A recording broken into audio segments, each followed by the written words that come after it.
I think we're back. My coloring seems a little off, but I think we're back. Anybody still out there? Anybody still here?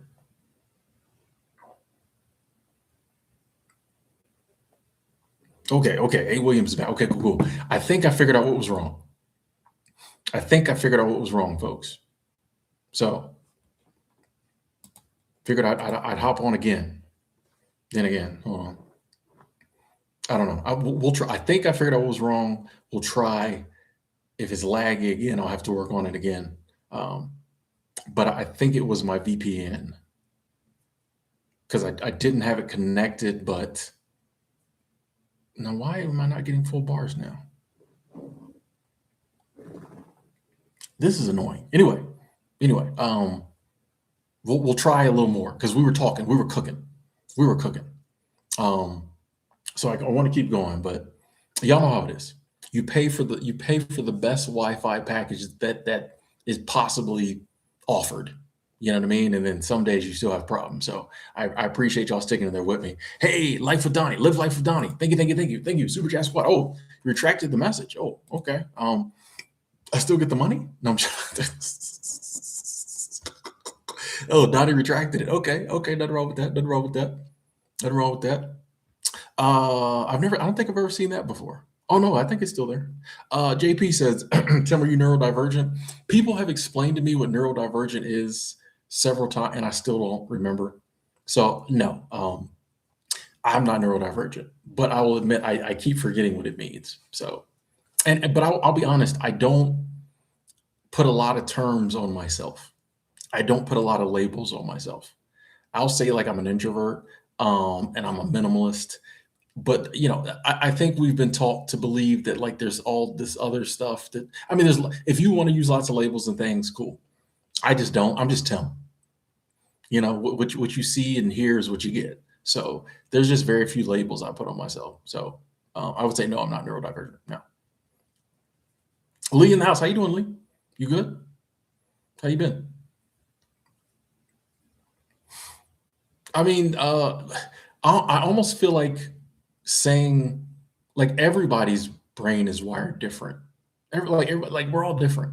Like I don't think it's your brain wiring. I think some people go along with the programming, some people don't on some level, you know? Because I think all of our brains are different. It's just some people take the programming and some don't. So like I don't know how you could ever say someone's brain is wired different than the norm unless it was something like painfully obvious, like they were a psychopath. You know what I mean? But that's just me. You know, I think the way I think. You know what I mean? So I don't know. Oh, Donnie came back. Okay, wow. Thank you. Life of Donnie came back. Thank you. So, so sorry. I just wanted to say that I start my seasonal job journey this May. Yes, cooking on a ranch in Wyoming. Nice. Let's go. That is awesome. That's awesome. Nervous but excited. Hey, that is awesome. And I appreciate the love. Thank you. Appreciate you coming back in. Appreciate that. Super Chat Squad. And that's amazing. I get that nervous excitement. I'm sure you'll have an amazing summer. No matter what, you're going to have some new experiences. And yeah, that ranch. I've never done a ranch, but that ranch life seems cool, man. Like there's always a part of me that's like, what keeps me from the ranches is just like I have a very particular stomach, and a lot of ranches are kind of out there, which is the beauty of them. And I just kind of prefer to be closer to like a grocery store because it just kind of depends on the food they serve, whether my stomach will like it or not. But I see those ranches on Coreworks all the time. I'm like, bro, that would be a vibe. Like a summer on a ranch. I kind of wish I had discovered seasonal work when I was younger, so I could some of the options that now maybe I'm a little hesitant to do. I could do. But hey, good on you. Let's do it and keep us updated between the ranching and the cooking and the I don't know what people do on ranches. The rounding up steers. I don't know between the Brandon steers. Keep keep us updated if you will, please. And I appreciate the love.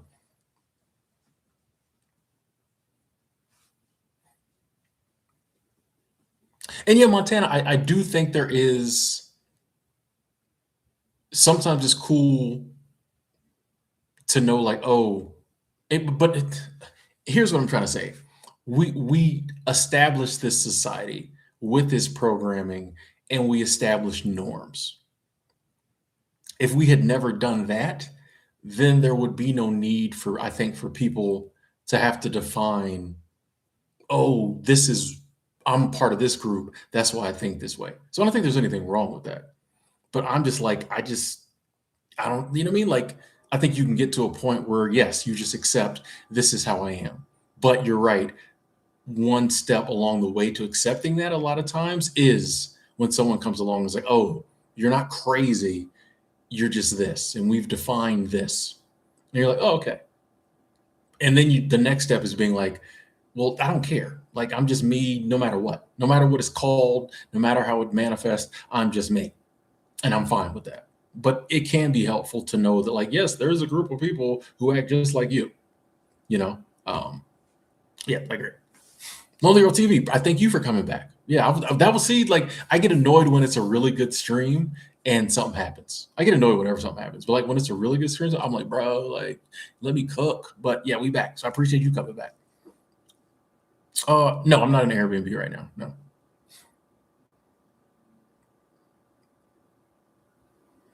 Illuminate, what up?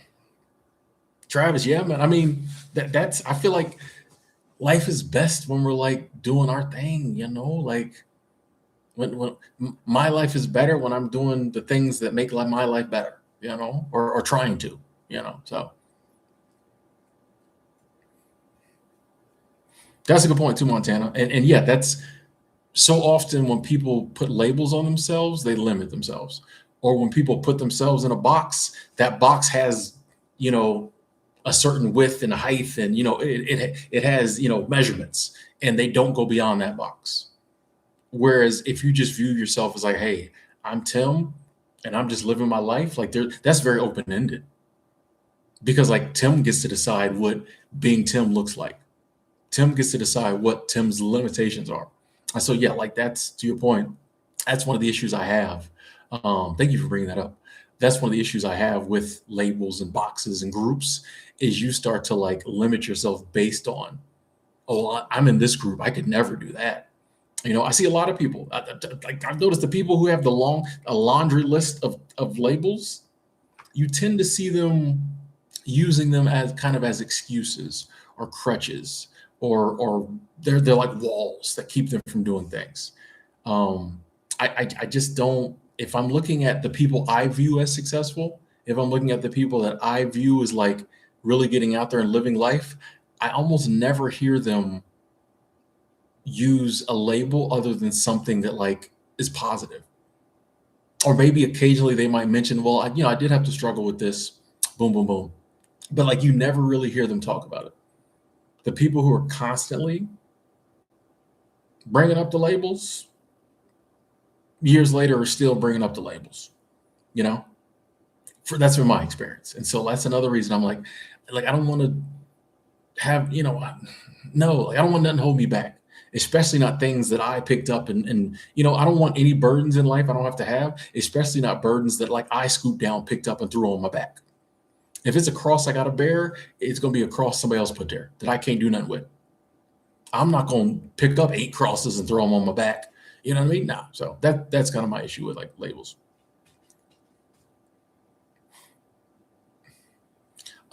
Yeah, Donnie, I think that's natural, especially the average person who's like, yeah, I'm gonna go work a summer on a ranch in Wyoming. The average person is like, where is Wyoming? They don't even know. They're right? What? You know, you asked about me, like my family knows I'm kind of, you know, so, and my friends at the time, they didn't understand it, but like I don't know, just everybody who knows me. So they might have been like, what is Tim about to do? But like none of them tried to stop me or said I was crazy. That's just Tim does stuff like that. Like even when it wasn't the traveling stuff or others, like Tim's always just doing Tim stuff. So like I think they knew that A, like it wouldn't stop me, and B, that's just who I am. But yeah, sometimes like yeah, the first time you do something different, Um, and if your friends and family are a little more of like the norm, a little more of like a normal lifestyle, a lot of them will think it's crazy. But here's the beautiful thing: some of my friends that didn't get it, even though they didn't say anything, um, later they got it. You know what I mean? And even sometimes if they didn't outwardly say it, I noticed, like, I know that me doing some of the things I've done have kind of rubbed off on some of them. Just like things they did in the past rubbed off on me in a positive manner. So like I've seen the benefits from it. And some of them have come out and be like, man, you seem so much more happier now. And like, yeah, I get it now, but like, I think a lot of those same people who are saying you're not sane right now will, even if they don't tell you, will respect that you did it, and a lot of them will secretly wish they had done some of the things they wanted to do. They may never say anything, but there'll be some people who right now are laughing at you, who you come back from this job and they hear your stories and they're talking to you. There will be that, dang, I remember when I wanted to do something, because we all have that stuff. That's the thing. That's the thing. This is my opinion. Maybe I'm wrong, but I think we all have that stuff, right? And there may be people who like never did it, and they may have convinced themselves that the norm is the right way. But deep down inside, at places they don't like, in places they don't like to talk about at parties, right? You know what I mean? Deep down inside, like when they're laying in bed at night and everybody else is asleep and you're up at 3 in the morning and you can't get back to sleep, deep down inside, you start thinking about that one thing I always wanted to do and I never did. And then you think about, oh, my nephew so and so, my niece so and so, or whoever is doing that one thing. And it hits them. Like, man, I'm really am proud of him. I really am proud of her for going out there and doing that, because I never did it. Everybody's got their thing. I'm telling you. We all got, even some of us who are doing some, who are living our lives more in line with how we want to live it as opposed to how people say we should live it. We still got stuff, right? Even some of us who are doing, I've been blessed to do a lot of the things I've wanted to do and feel right by me. I still got a lot of stuff that I'm like, Tim, you you haven't done that yet. You need to do it. You know what I mean? So imagine how much of that someone who's never veered off the beaten path, who's never taken the road less traveled, imagine how much of that they got. So when they see you do you and it turns out great, all that your crazy talk will stop. Watch, I promise you. Give it a little bit. Give it a little bit. All that you're crazy, what's wrong with you? Won't be none of that. What'll happen is nobody will want to talk about it, right? What'll happen is, and this is one thing I had to learn. Like, nobody wants to hear my story, and this isn't shade to nobody, but like, you'll find out nobody wants to talk about what you're doing. They may talk, oh, you're home, cool, how was it? Blah, blah. Then it's done, because like nobody want to talk about it, because it reminds other people that they didn't do their stuff. Anyway, like Life by My Design, how you doing?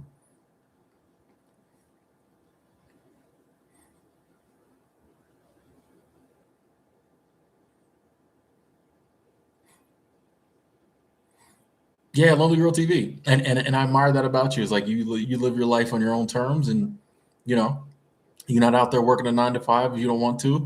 But I can't even imagine the struggles that come with it. But that's life. You know what I mean? So it's like, I would much rather, we're always going to have some struggles. So I would much rather do what I do and take the struggles that come with doing what I do, as opposed to like doing what everybody else says I should do and taking those struggles. Like, I don't, then it sucks doubly. Not only am I doing what I don't want to do, but I got the doing what I don't want to do problems. I'd rather have the Tim doing what Tim wants to do problems. That's where I'm at with it. Anyway, yeah, we're back, Becky. Sorry about the technical difficulties last time. Yeah, everything. Yeah. Your family gets to the point where they like, yeah, that's just what he does. He does that, you know.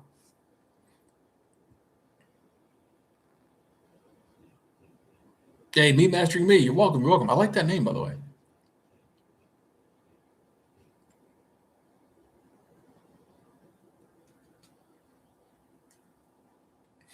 I mean, I'm gonna read this comment. from It's Monsterdom. Then we'll talk about it. It says, I got into it with someone at Walmart today because he was touching his girls behind in the line. I could tell it was just a flex. So that's PMO. What does PMO mean? Furthermore, there could have been kids behind him. If I'm keeping it a stack, I get your issues with it, but like, is it really our place to say something to the person? Like, I mean, the person has the right to touch their girls behind if they want to. If she don't care, you know what I mean? Yeah, if there's, I don't know. I'm just giving my opinion. I might look and be like, yeah, this dude's flexing, but like, why do I care? I'd be curious to hear what was the thing that made you be like, nah, I gotta say something. You know, Bella Rose, what up?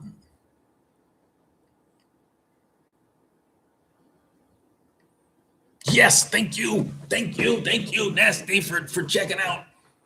Cool works, getting a job at Xanterra. Thank you. That's what that's part of the, like, I always want to talk about seasonal work, but also I know there are people who live in places where there may not be a lot of jobs, and so it always very happy when someone was like, man, I just couldn't find a job back home. Hey, they got seasonal jobs. They hiring somewhere. I'm gonna go. So that's awesome. And I mean, come on now, people come from all over the world to go to Yellowstone National Park. Old Faithful, come on, bro. So yeah, that's awesome. That's awesome. I'm happy for you. Appreciate you sharing. Glad you got a job. Not only that, but like, bro, like a job, and you'll see.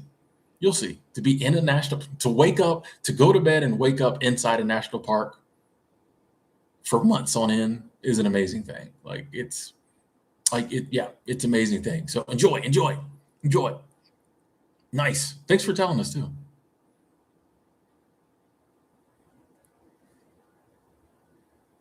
Facts, Donnie. You do all this positive stuff to like be able to do the thing you want to do, and instead of like looking at the positive, people just tell you how crazy you are. Like, so if I stayed doing what I was doing, over consuming, drinking too much, acting crazy, all this other stuff, that would have been fine because I did it within the confines of what you believe my life should look like. But when I cut out or cut back on a lot of these things that were being detrimental to my life, but I do it trying to go towards something different that's outside the confines of what you think my life should look like, you don't look at the positive. You just look at the, oh, he's stepping out of this crap. I'm telling you, like, you start to really see it. Once again, this is why I say it's so important to live the life we want to live, because you start to learn lessons like that, right?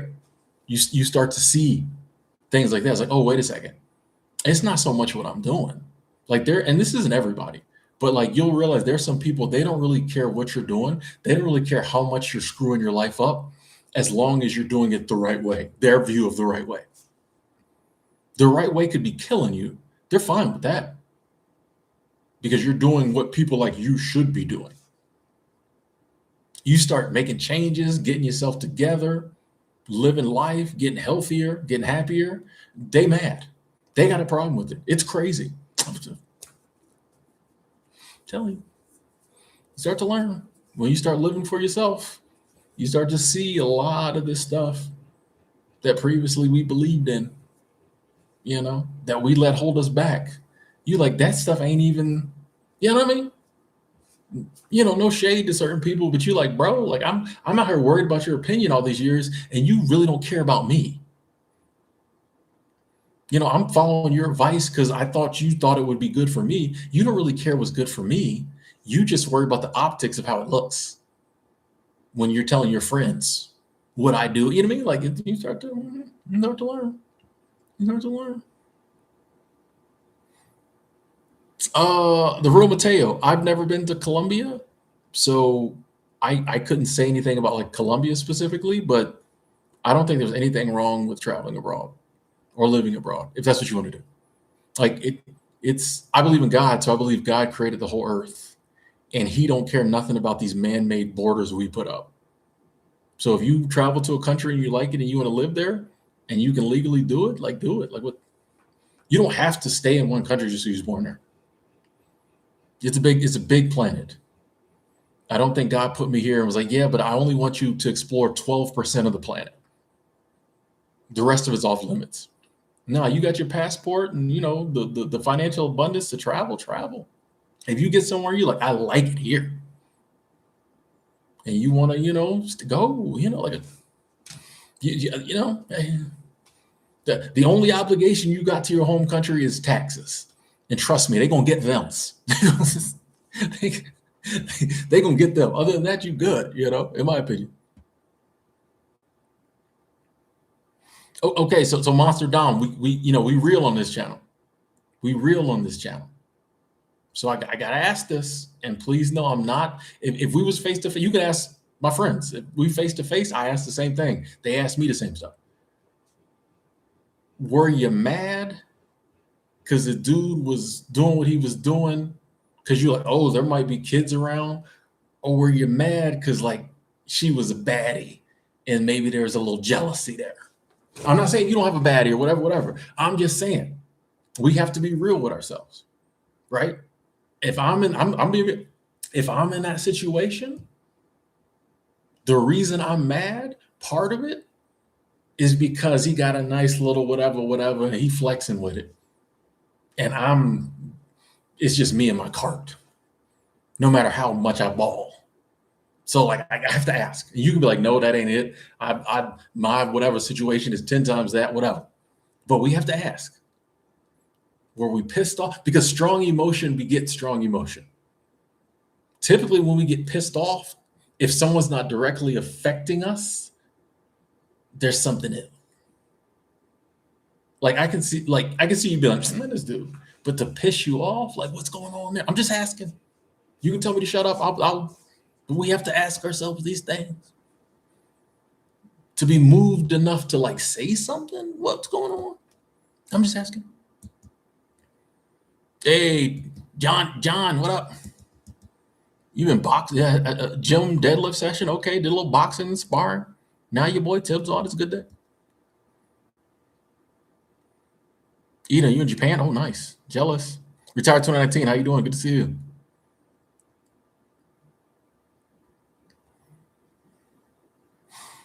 A. Williams, I gotta say, Atlanta was probably one of the craziest that I consistently experienced. I mean, I've been to a lot of crazy ones, but Atlanta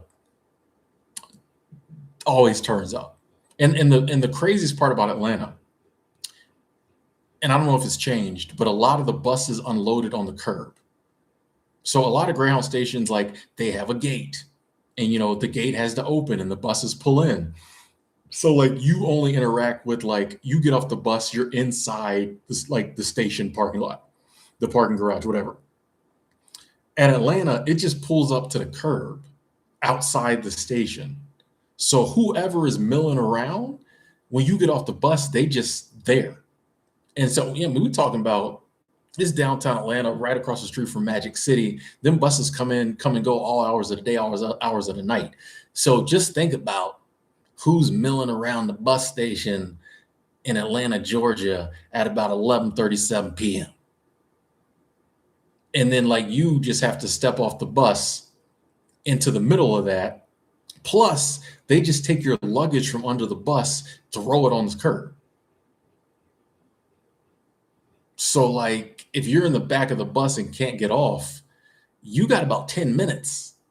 Like if your bag is one of the first ones to come off the bus, you got about a good 10, 15, 20 minutes, maybe 10, where like and if you're on the other side of the bus, you don't even see your bag.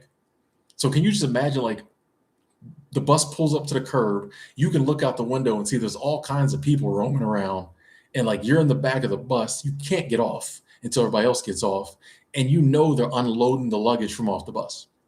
So like you already stressed before you even get off the bus. Then you have to get off the bus, get your luggage. That's why I always say don't put none under the bus if you can help it.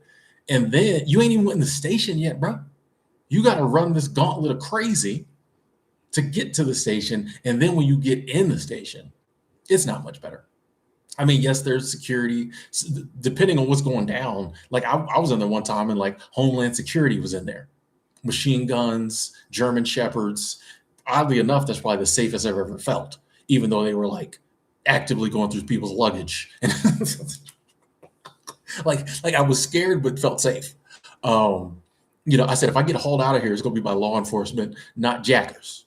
The jack boys ain't pulling me out of here. You know, I'm not getting whatever in the bathroom. I might get frisked, but I'm not gonna get whatever. So yeah, the Atlanta, the station, there's always somebody yelling, screaming, fights breaking out. Like the Atlanta ground station was always, and you can't go, like, I'm not going outside. If it's past dusk, I'm not going outside. Buddy of mine got robbed. I don't know why he was walking. He was like, it was just 2 blocks from the station. I'm like, bro, why was you 2 blocks from the station? He's like, I wanted to get something to eat. I'm like, are you after? But I mean, if you don't know how Atlanta gives it up, and you think you just gonna walk to the Mrs. Winter's chicken 3 streets over, they might let you walk there. But you giving everything up and that chicken on the way back. I'm not laughing at people getting robbed. It's a horrible thing. I think he did say they let him keep his ID. They took everything, like his money, credit, everything, but they let him keep his ID so he could get home. Like they let him keep his ticket and his ID. I said, see, that's what, Southern hospitality, Anyway, so yeah, great. The Atlanta station was always crazy for me. Mosho Chicago, what up? Oh, Raleigh's getting 5 inches of snow. Oh, so you're in Maryland? I ain't mad at that. You got an open schedule? Yeah. Snowbirded up. Go somewhere else. What if you feel depressed at a 9-to-5 job in your city? I've always said, like, and I know it's not always feasible to immediately leave a job, but if your job is causing you depression, like real depression, you got to get out of there as soon as you can. And I think a lot of times people just take it, but it's like, even if I got bills to pay and the kids need, diapers and school clothes and all that, and I have to stay at this job, I can be planning from the moment I'm like, this job is depressing me. I can start looking for an exit. I think a really good analogy for it is like slavery. When you got to an age and you're like, man, this slavery thing is not it. You can start plotting from that moment to get off the plantation. It might take you 2 years. You might have had to wait till, everybody was drunk on Christmas 2 years later to go. But like, you can start plotting your escape day one. And I think that's what we kind of have to do is like, this 9-to-5 job is depressing me. If I can't just quit now, okay, let me start planning my exit strategy. So as soon as the day comes when I can go, I'm out. And I think that's even helpful to help us get through the time now. Just like, because a lot of people, they just get more and more depressed because they're just like, I can never leave this job. Yes, you can. Don't defeat yourself before you even tried to fight. So it's just like, hey, this job's depressing me. Only thing I can do now is like figure out how I'm going to get another job or do whatever I'm going to do. And just like start today, start tomorrow on that journey, as opposed to just like continuing doing something that is detrimental to you. It doesn't get better on its own typically. Hey, Donnie, yeah, do it. If you decide to just travel for you on out, go for it. Here's the thing, though. I think you will go home eventually. Even if it's not for a long period of time, like traveling does make you appreciate home. So like you might, there'll be times you're like, I want to go home just see the folks, but being home also makes you appreciate traveling. So,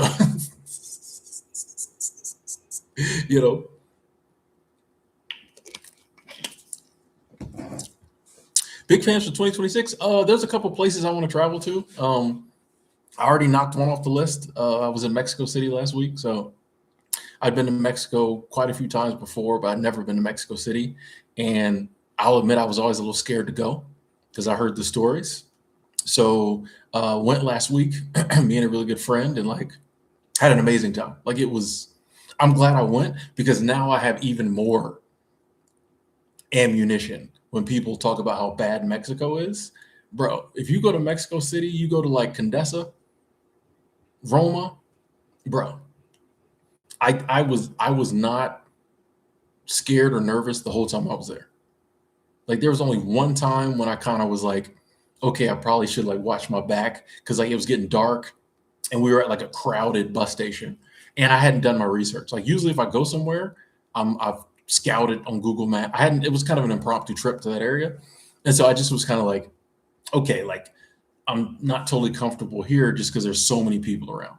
It looked like pickpocket central because it was like a major bus station, and it was getting dark, and I was like, I don't know if I'm comfortable. Other than that, I never felt. I heard all these horror stories about Mexico City. I never felt uncomfortable. Like, typically when I travel places, I'm very concerned about like my wallet, my passport, and my, you know, all my. I did not worry one time. Other than that one time where I was kind of like, eh. Other than that, I didn't even think about it. I mean, I always am safe with my stuff, but like, I did not think about the whole time I was there. Like, oh man, there might be, bro. It was chill, bro. Like, it was a vibe. Mexico City's a vibe. Like I said, go to Condesa, go to Roma, them areas. But I mean, it's regular. Like everybody just walking around. There's parks, little cafes. I ate good too. See, this way you go with somebody else who, me, I'll just eat the same things over and over again. But like she picked some restaurants, like, well, it was fun. So yeah, yeah, yeah. I'm telling you, don't let people scare you about Mexico City. Just go to the good areas and it's a vibe, bro. Like, yeah. So that's kind of my plan 2026 is I want to, if I can knock out a couple more, because that was bucket list. I was like, I got to get to Mexico City. So if I can knock out a couple more bucket list trips, I'll be happy. But so yeah, I'm nothing really major. Just I'd like to, take some more trips. 61. I think one of our problems is we wait around for politicians. Yeah, I think it's totally possible to reimagine the world. Any change that came in the world basically came from people reimagining it. Politicians only make laws and rules when they have to.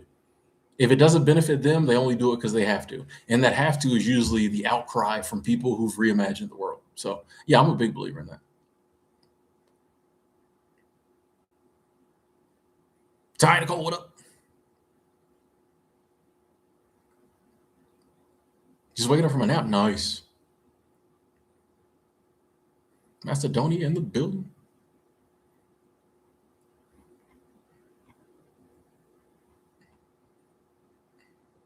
Somebody sniped somebody. That wasn't me. I didn't get to see the answers.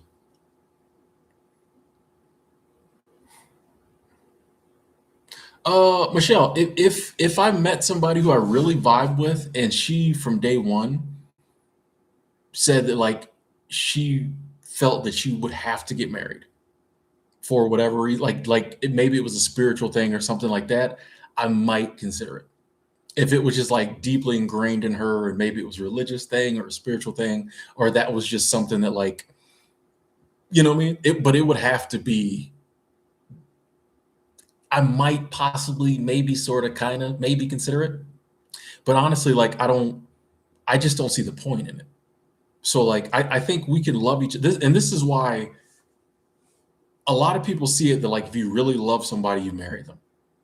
I think I can love you just the same and we can vibe just the same and never get married. So like, there's no point. It'd be like this. If you want to understand my views on marriage, here's a good analogy. There are some people who are like, if you really love me, you'll tattoo my name on your body. And there's people who are like, I'm never getting nobody's name tattooed on me. It never ends well. I can love you and not want a tattoo. It's my body. I love you. I want to be with you, but I'm not getting your name tattooed on my body. That's crossing the line. That's the way I see marriage. If someone's like, oh, if you really love me, you'll marry me. I'm like, that's got nothing to do with my love for you. I'm not marrying you. It don't end well half the time. I don't see the point. It's kind of the same. The two are different in my book. There's loving somebody and being with them, and then there's marriage. I don't see the point in marriage.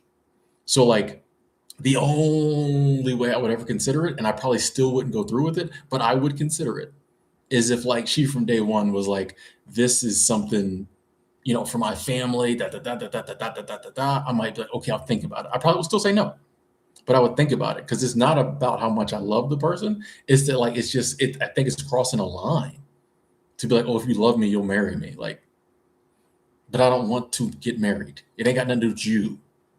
I don't see the point in marriage. You know what I mean?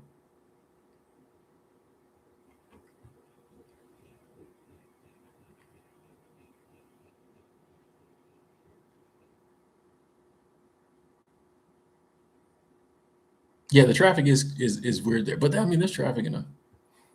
But actually, like the traffic wasn't the areas I was at from the airport to Condessa. The traffic wasn't that bad, honestly.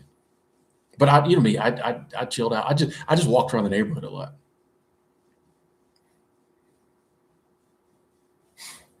And I agree with that for some people's side, but also like I don't and that's like it's hard to convey this point to people. And I'm not saying this is a bad thing, but if like you really believe that like I can meet a person and I'll love them so much I need to marry them, it's hard to convey the fact for someone like me who's like, I don't care how much I love her. I'm going to show my love for her in different ways because I don't think marriage matters. If I really love her, I'm going to behave in that way. I'm going to do certain things. You know what I mean? Marriage doesn't, for me, marriage doesn't convey that. Like if I really love you, that's not what's going to show you. Like if I can meet someone and be like, man, I think this is the love of my life. I want to be with this woman until the day I die. It's not going to pop in my head. So I better marry her. I'm just going to try to be with her till the day I die. So like the idea of like, oh, if I meet the right person, I want to get married. It's like, no, once again, it's not the person. It's not the love. It's, I don't agree with marriage. Same with like a tattoo. Like if there's someone who just doesn't do tattoos, they can be like, no, I love this is two separate things. Our love for each other and what we do has nothing to do with like this weird thing. You want me to get a tattoo. I'm not doing that. That's the way I look at it. My love for you and our life together has nothing to do with this weird thing called marriage. But that's just me. So yeah.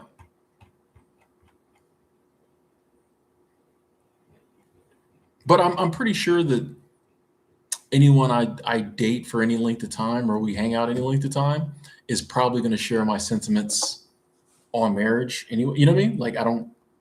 She probably wouldn't be with me any length of time if she didn't have the same views on marriage. Because like, why even start? You know what I mean? Why even start down that path with Tim? Because she gonna know, like, yeah, that ain't really me. So,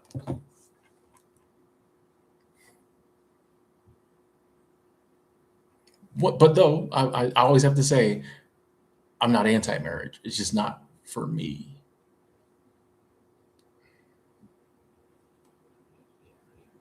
Yeah, no.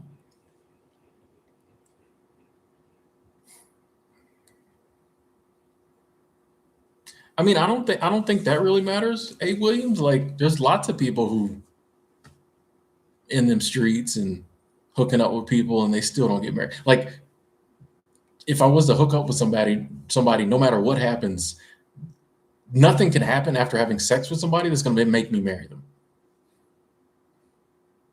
Even if we end up having like a kid by accident, I'm not gonna like that's not gonna make me marry you. Like I don't know. So like maybe for some people that would be the thing, but like nah. But I mean, I'm always like I don't want kids, so that's first. I don't want kids, so I'm always gonna, you know what I mean. Well, these days I don't do nothing. But like if I'm in them streets, I'm always gonna protect myself so I don't have kids. That's because I don't want kids. But even if for some reason it did happen, we're not going to get married because you come up like I don't know. And once again, we all have different views on this, and some people have certain rules of when they would, I guess, be forced to get married. But like I don't, nobody makes Tim do what he don't. You know what I mean?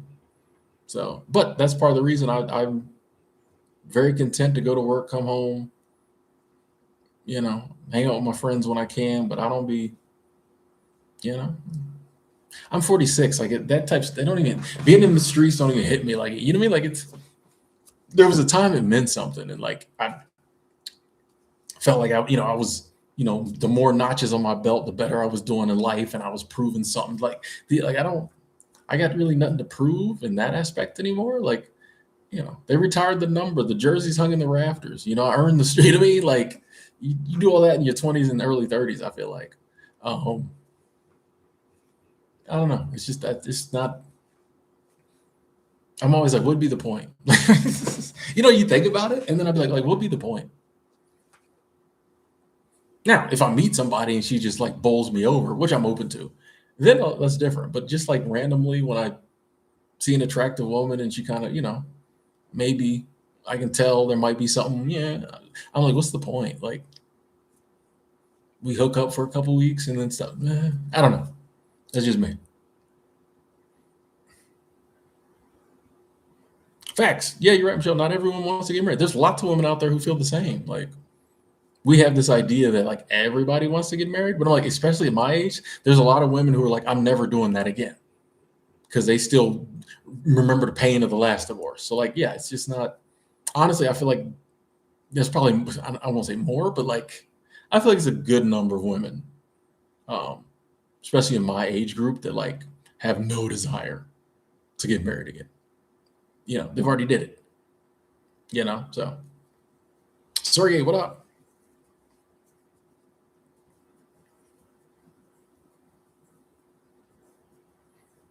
Yeah, pew. I'm with you. Like that, pew. Yeah, I get that comment. I see that comment a lot. And there's nothing wrong with being in a relationship, but I think there is some Zen status to being single, especially in today's world. Things are changing. A lot of people say dating is more difficult. I think more and more people are just finding peace in kind of like I was saying before. Like I've given myself permission to never date again if I don't want to, but I've also given myself permission to date again if I want. You know what I mean? Like I can go either way, but I'm not going to put pressure on myself to date just because like society says you should. So I'm not going to do that. But also like I'm not going to totally close off and be like I'm never dating again. Western women or blah, blah, blah. I'm not going to do that either.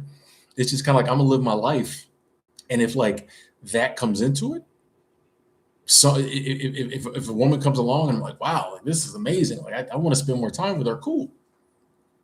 Or it could just be, what I mean? Like if someone comes along and I'm like, hey, typically I don't really whatever, but like for her, just like, what I mean? Like I'm open. I'm just not chasing anything. I'm just not feeling obligated to do anything I don't want to do. So it's like until the moment where I feel like doing something, like I'm chilling. You know what I mean? I got YouTube, I got work, I got my friends, I got video games, I got sports. Gymnastics is back. Gymnastics is back. I'm very busy now. Gymnastics is back. So y'all know I love my women's college gymnastics, my women's NCAA gymnastics. Alabama was my team this year. Alabama was my team. Last season it was LSU, but like all the girls graduated. So it's Alabama this year. But that takes a big chunk. I watch the Alabama meets. I try to watch Kentucky meets. Who else do I watch? Florida. There's a couple other teams I'll watch their meets. So like that's hour and a half. Yeah. Anyway, I'm busy is what I'm trying to say. So, and that's not counting. Unrivaled is going. Softball will be. I'm busy, bro. We good though.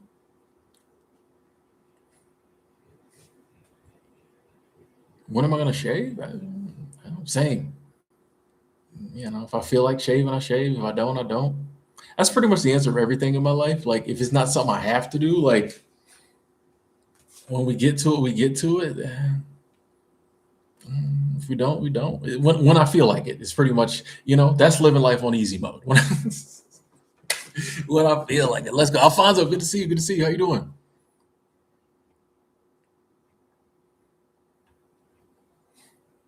And I appreciate that side. I I'm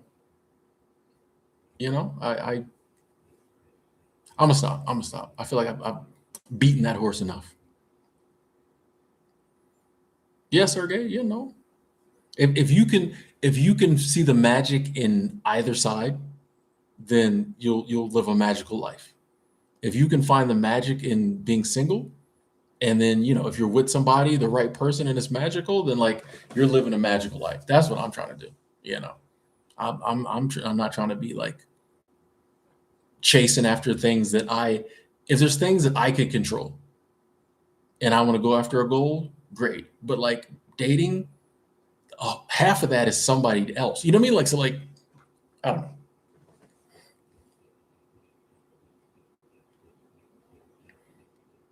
I mean, Pew, like I'm with you on that. Like I'm with you on that. If you're still in that mode where like you want to meet somebody, hook up, move on, I don't see nothing wrong with that. It has stuff that comes with it, but so does like dating. You know what I mean? Like it's got its own sets of pros and cons, like everything else. So I'm all for that if that's what you want to do. I've never demonized like hookup culture or whatever. Like if that's what you want to do it. If that's genuinely making you happy. Now, there's a lot of people who do that is not genuinely making them happy. And I think that's part of the reason like I've cooled off on it because like it wasn't. I remember the first time like I got with somebody who I really wanted to get with, and it didn't mean that much. That was a interesting ride home. I remember to this day I remembered it. And I knew I turned a corner because it was and everything leading up to that was amazing. And it wasn't saying the experience wasn't good, but like I was really enjoying her company and hanging out with her and like awesome woman. You know what I mean? It was great. And you're like, oh, when I finally da boy, and like, leaving her house and like riding back home, it wasn't that. Like I was more excited about like going out to dinner. But you know what I mean? Like it just wasn't, and I was like, oh, like it ain't the sex ain't hitting me the same like it used to. Like it's not like the pinnacle on my list anymore of just like, oh, when I get to have sex with her, then it'll blah blah blah. It was just like that was fun, but like it was different. Like there was no, I don't even know how to put it into words really attached to it like there used to be. And that's when I'm like, oh, like I'm a little different now. Something changed. And my behavior since it has changed. Like it's just not there's no desire to just go out and just like I'm like, what's the point? But if you still have that desire and you do it in a manner that doesn't hurt you or hurt the person, go for it. You know, the reason we like sex. So, but yeah, you can get to a point where it doesn't hit you the same, and I'm happy with that because it saves me a lot of money and time and stuff. But like there's a part of me some days I'm like those days were fun, but it's you get older, things change. Life changes. Hey, glad to hear that. Glad to hear that, Alfonso.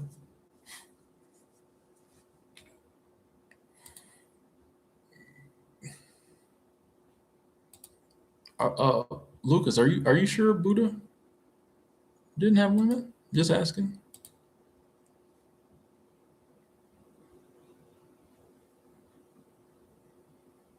Facts, Jose. Yeah, I like that we said you're anti-pressure. That's me across the board. So much in life, there's so much pressure that people just arbitrarily put on you for no reason other than that people put it on them. So it's like if you can get to a place where you're just like, I'm not pressuring myself to do any of this stuff if I don't want to do it, life becomes very peaceful. A lot easier. A lot easier. Because that stuff don't mean nothing to you. Like your opinion of me because of my status or what like means nothing to me. So now I don't have to worry. Like so many people do things because other people's opinion, but like if that's not, like, who cares, bro? Like CM Punk, what up? How you doing? Yeah, that's true, Ty.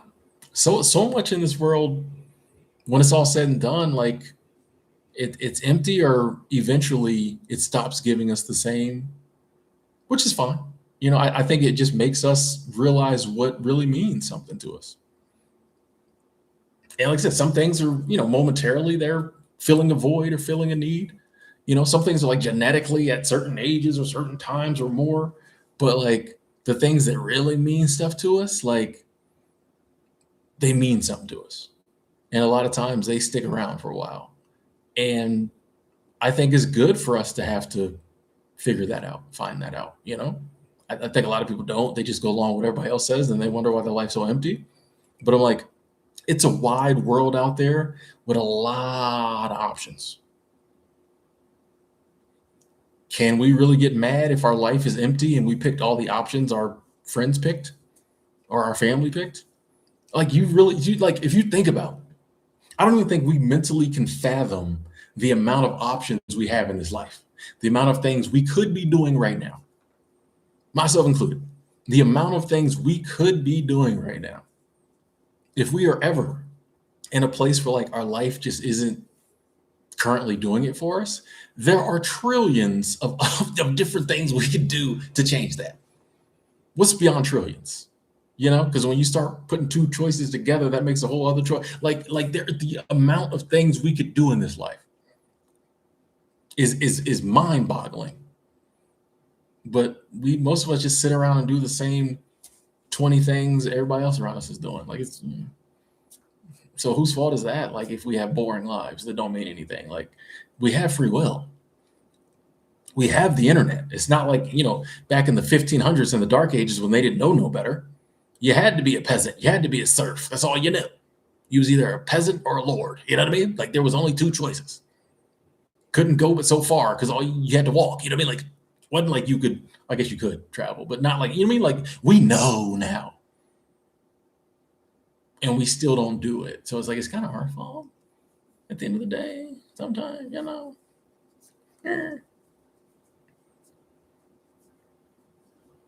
Yeah, Montana, you get something, you look around and you're like, where's the payoff I was expecting?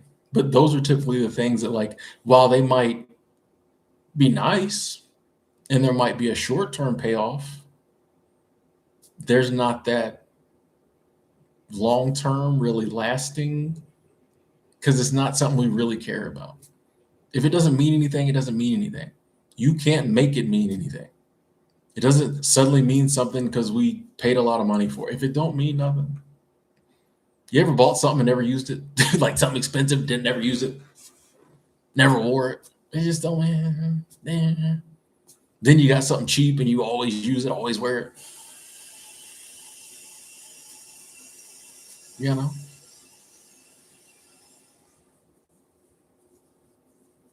So Buddha did have women. See that?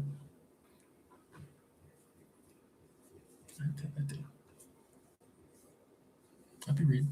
But I see your point. Do what you love with those people you love. That's my motto.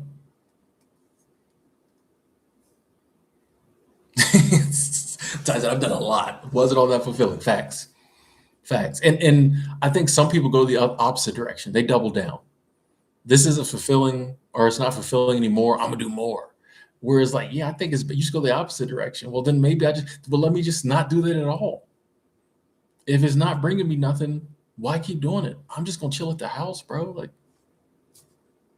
let me that time that I spent doing that, let me do something else. Let me try something else. Like, I don't know. It just seems easier.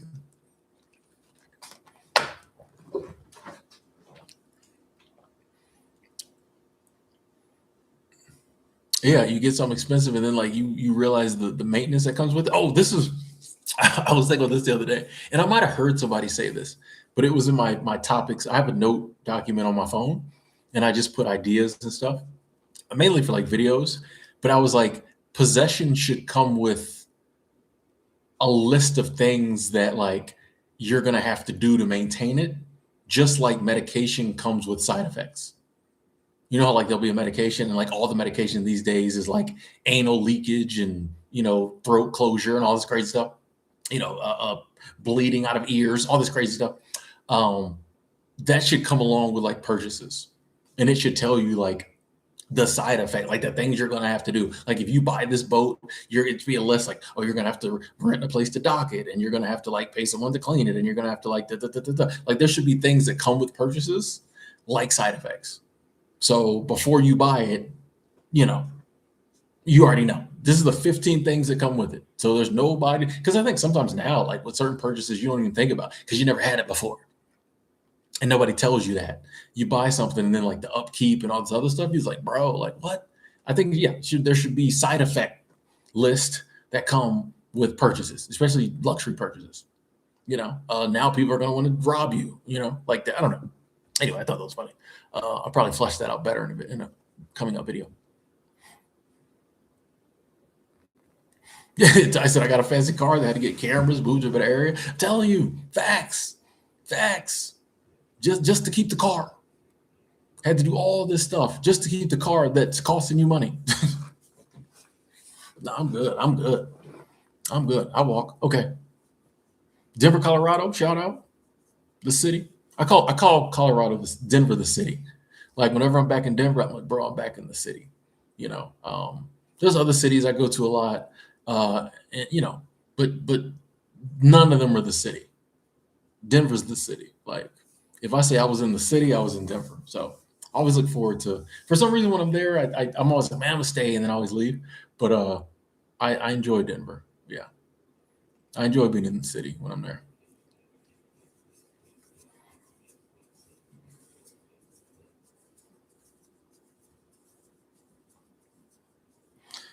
Chrissy, yeah, I don't like the fact that more and more places that some places are making car living and RV camping illegal.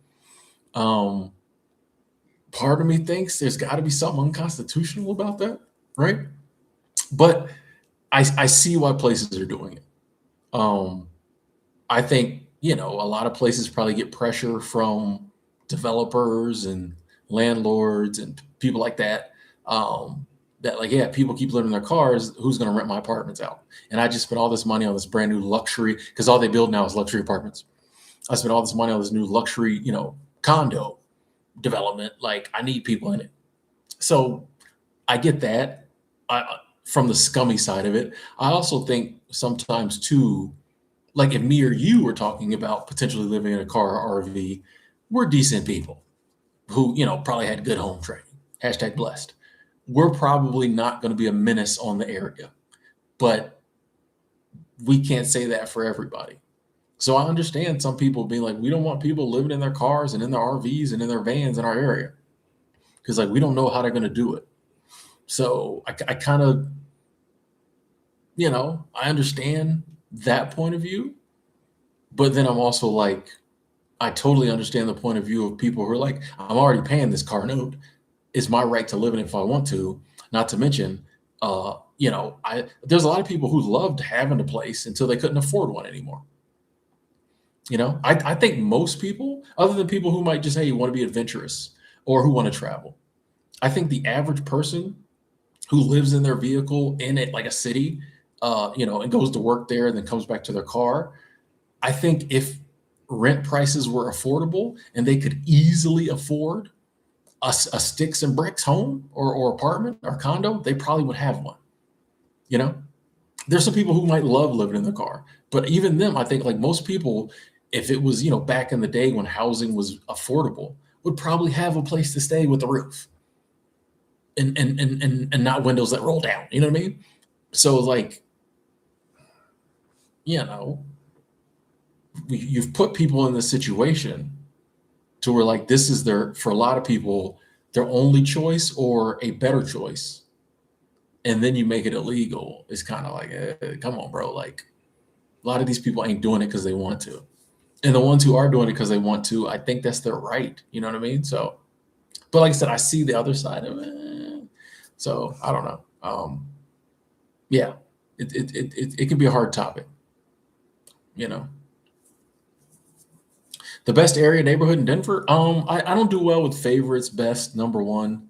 Where was that I stayed? I know some good areas, but like there's lots of good areas, and I mean Denver's got some.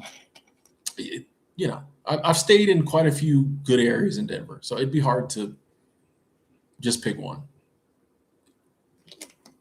I mean, the city is cool, and they've made it a lot safer over the years, from what I can tell. But I mean, a lot of the surrounding areas are really nice in Denver. Like, very rarely. I mean, I have also stayed in areas where I was like, in Denver, but I'd say 90% of the time when I've been in Denver, it was an area that I was like, this is cool, 80%. Um, but yeah, there's a lot of really good areas and neighborhoods around Denver. Like it's, you don't have to go too far out of Denver to find like nice area. Yeah. Yeah. Denver or Seattle? I like both. I like both. I have not spent near as much time in Seattle, but Seattle's one of those cities that you'll see if I start traveling again. When I start traveling again, you'll see me spend a month up that way probably because yeah, I like Seattle. If I had to pick one, I would probably go Denver just because that's the city, and I've spent so much time there. But yeah, I like Seattle. I like Seattle. Seattle's got its stuff, but the same. Like I'm sure you can find nice areas and neighborhoods in the Seattle area that are fine. Hey, Birdie, miss y'all too. Good to see you. Yeah, Chrissy, that's what I'm saying. Like the rent, everything's luxury now. Hey, Montana Slacks, thank you, thank you, thank you, thank you, thank you. Super Chat Squad, thank you so much. So wings on me, thank you. I appreciate that. Thanks. You the man, Tim. Thanks for always having interesting perspectives and hosting this community. I appreciate you saying that. Thank you. I try to, just, Tim, take the compliment. Take the compliment. I'm taking the compliment. Thank you. I'm learning to work on just taking the compliment and not try to diminish it. So I appreciate you saying that. Thank you. Thank you. I'm just lying. Hello. And I appreciate the Super Chat Squad. I appreciate the love. Thank you. Appreciate that abundance. Thank you. I really appreciate that. Thank you. And the compliment too. Thank you, Montana Slacks. I like the name. Yeah, RB, you're right. Like you raise these prices and people have to live in their vehicles, and then you try to ban people to live in their vehicles. It's like it's got to give somewhere. And that's what ultimately, like, I think the problem will, they're not going to be able to arrest everybody who sleeps in their car, especially in areas where more and more people are going to start sleeping in their car. Now, I do think rent prices are going to start coming down because people can't afford these places. So like just like car prices are coming down. I know used car prices are coming down. I think rent prices will start to come down. So that will help, I think. But yeah, you'll get it's kind of one of those, if we're being honest, unenforceable laws. They'll just tell you to move on. Like, you know what I mean? They can't arrest everybody who sleeps in their car in a lot of these areas that are just too overpriced. So it'll be one of those like, yeah, it's illegal to sleep in your car, and we'll knock on your window and tell you to move. But like, then we look up the street and there's 20 other people in their car. Cops gonna spend all night moving, telling people to move their car. So I think a lot of these places, if it gets too bad, it'll be illegal, but like it's not gonna be enforced unless somebody calls or you're doing something crazy. Like if you do something crazy, they'll tack that onto your charge, and you were sleeping in your car. But like, I think a lot of places, it's the amount of people doing it. You'd need a whole division, and then you have to like follow the people to make sure they don't go park somewhere else. Like, I don't know. So I don't know. I think there'll be certain areas where they're like, yeah, you can't park there. They'll run you in, but is it a problem they can really stamp out? Or I should say issue. I don't even want to say problem. Lakers Paradise. Yes. Actually, there's. Let me read your question. It said, have you ever been in a situation where you want to move to a new city, but you're scared if it will work out? Any advice? I got a good example of that 20 some years ago now. But I was living in a little bitty small town in Florida. I had an apartment. I had a nice little Mustang at the time. I was making okay money, but I overextended myself. One of the few times in my life I overextended myself. They ended up coming and getting the Mustang. Yeah, this is totally different, Tim. What else happened? And then I did the job I had where I was making okay money. I left that job, went back to an old job I had. Did end up my boss at the time sold me a really, really, really cheap truck. And I had he sold me a truck for like $600, and I only had to give him like $200. Like I really got a good deal. Anyway, that job got kind of weird too. It was just this thing of it just felt like I was falling, grabbing a branch, holding on, losing my grip, falling again. I just kept, I couldn't climb up. Every time I let go to climb up, I fell further down. It was just barely staying afloat. And I was like, man, I gotta get out of this city. I was like, there's not enough opportunity. I know too many people here. Like, yeah, man, I'm just, I was just getting into too much stuff. You know what I mean? Um, and so the next city up was about an hour and a half up the road. And I was like, we used to go there to party, stuff like that. I'll say it was Gainesville. So Gainesville, Florida, where the University of Florida was like hour and a half up the road.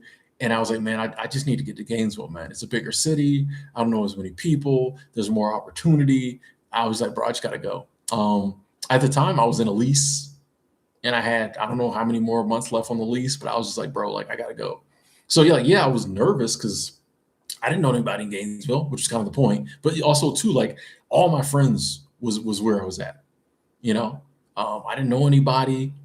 But I was like, just something's telling me that would be better for me. So I ended up, I think I got a job first. So I just started applying for jobs. And the good thing is it was an hour and a half up the road. So like, where did I do? Actually, I might have done my interview over the phone, but I ended up getting a job. I think it was with a lawn maintenance company. So like they're a little more, it was a small business. So I think I did my interview over the phone. Ended up getting a job, and then like I found a room to rent. That was the first time like I rented a room, like I think off Craigslist. Like I had rented rooms before, but it was like through friends. So like I hopped on Craigslist, found a room to rent. I think it was like $300 a month, with a bunch of college kids, a couple college dudes. And yeah, I just packed everything in my truck and went up there, and new place to stay with total strangers, and new job. And I just left my apartment. I'm not proud of that, but like at the time, so like yeah, it was crazy starting a new job, moving in a house with strangers, like different. But like I, something told me that was, and it ended up being a good move for me. And I just knew like where I was at wasn't working, and so it was just like you might as well just bite the bullet, just rip the band-aid, whatever cliche you want to say, and go for it. And it ended up working out, So, and I was always like, worst case, I can always come back to this city, So, but it ended up working out, So, and that led to, that job I got was a really good job. To this day, the only boss I ever had who asked me how much of a raise I wanted and gave me exactly what I wanted. And, led to me meeting, new people and doing new things. And, I had a lot of fun partying up there in Gainesville.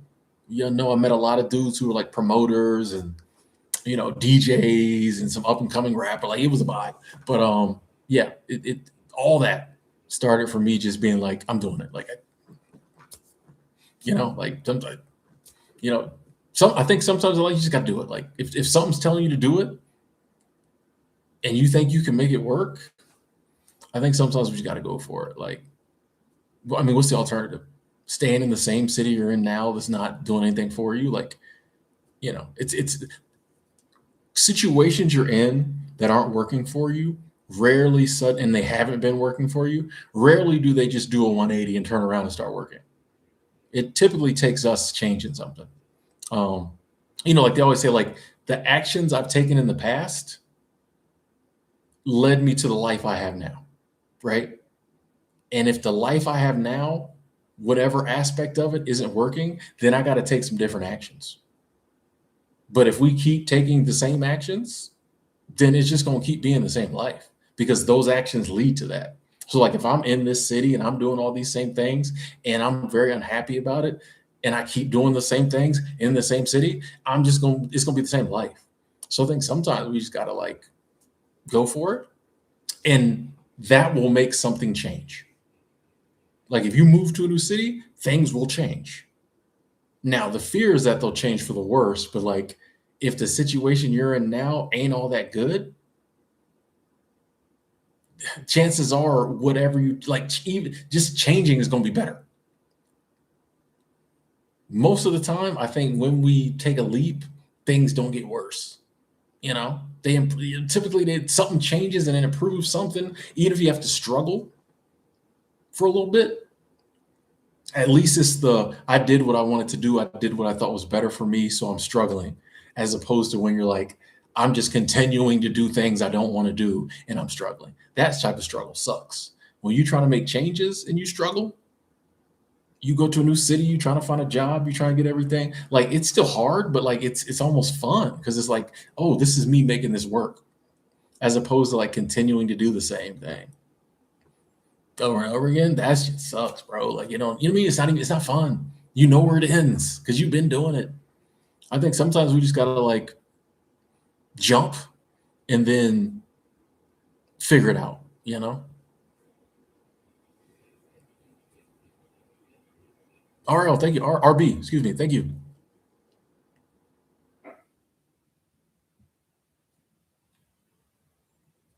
Yeah, and I guess yeah, you're right. I guess cops could give out trespassing tickets, you know. Sean says, I watch old time TV shows from the 60s like Petticoat Junction, get away from today's reality. Nothing wrong with that. You know, there's nothing wrong with finding things that take our mind off the negative parts of reality.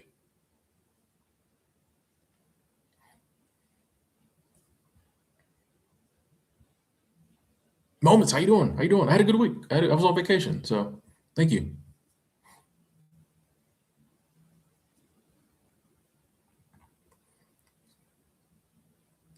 Lonely Girl TV was trespassed from Dave's Hot Chicken last week. Now, there's several different scenarios I can envision that got you trespassed from Dave's Hot Chicken. So I'm just going to not say no more. And if you care to share some more, that's cool. If not, that's cool too. But my mind goes like 10 different ways. I love how you just pop up, you know. Oh man. Oh man. Lonely Girl, you do make the chat interesting. You how you get trespassed from Dave's Hot Chicken, bro? They sell wings. Anyway, Moment says never been married, but I'm wondering if I'm the percentage of people who never do. I mean, I think that's part of the way, like we're taught to think that way. Once see groups, it's always a group. Am I in the percentage that get married or percentage that don't? That's groupthink. We're not taught to just be like, maybe I don't want to get, you know what I mean? We look at things, and I understand we're humans, we're social creatures. So that's kind of, but it's just like, I think it's better if we just, maybe I don't want to get married. If I get married, I get married. If I don't, I don't. Like, we don't have to be in a group. You know what I mean? Like, it's almost like we have to have permission. Be like, oh, there's other people who, but it's like, hey, just do what you want to do. But I get it. I get it. I'm not, you see what I'm saying though? It's like, you can be a group of one and be like, well, this is what I'm doing. Yeah, I am.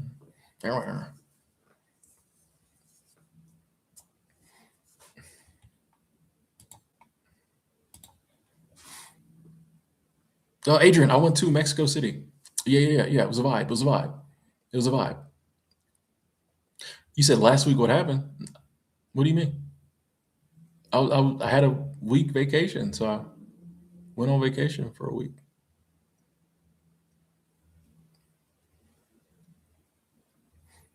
The only girl you deleted the. Oh, you were demanding pickles. They called it. Well,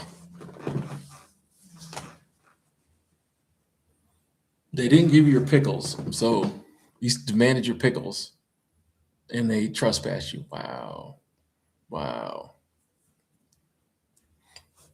Silver went down in price today. Interesting. I did not know that. Let me check on that real quick. I'm watching the precious metals market very closely. Um, Not that I'm going to make any moves, but I typed in pickles. See you.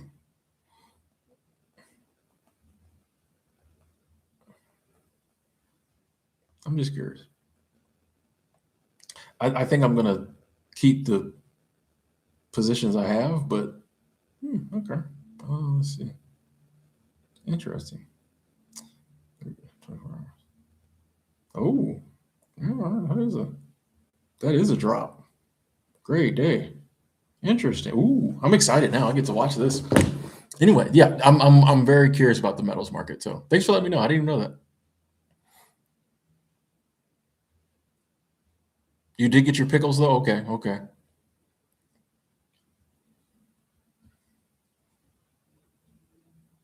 Oh, I'm sorry. I'm sorry, Ty. I'm sorry. I thought you were talking to me. I'm sorry. I'm sorry. I'm sorry. I'm sorry. See you in the chat. You live? Oh, is the live stream still? What is the live stream? What platform is that live stream on? And is it still up, Lonely Girl? Yeah, Karen, pickles went up in price. Pickles went up last week in price because they saw a Lonely Girl eating them on a live stream. Pickles went up. Is the live stream still up? I got to see you eating pickles talking to the cops, which I'm assuming you knew the cops.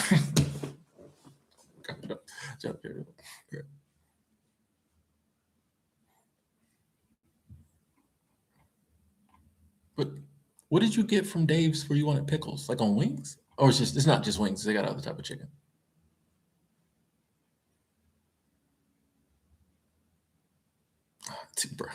See, I gotta see. I'm not gonna tell you I watch your content anymore. I'm not gonna tell you, which that's not. I know you don't delete them because of me, but dang it, you'll put it back up one day. I'll see it. I'll see it. I'll find it. I'll find it. Charlie, oh, nice, nice. Spent 1 week in Denver and Winter Park, Colorado. Amazing nature views. I will come back. Glad you're on vacation last week too. Yeah, yeah, yeah. It was fun. It was fun. Yeah, yeah. Winter Park, Denver. It's. I think. I know me personally. I think a lot of other people too don't realize how much like beauty there is within an hour or two of Denver. Like there's so many beautiful nature places you can go within a 2 hour drive of Denver. Like, if you drive 2 hours, there's some beautiful places. Like that whole part of Colorado is just amazing. Like, yeah, yeah, it's a vibe. It's a vibe. Glad you enjoyed it. It's a vibe. I don't think I've ever had hot chicken.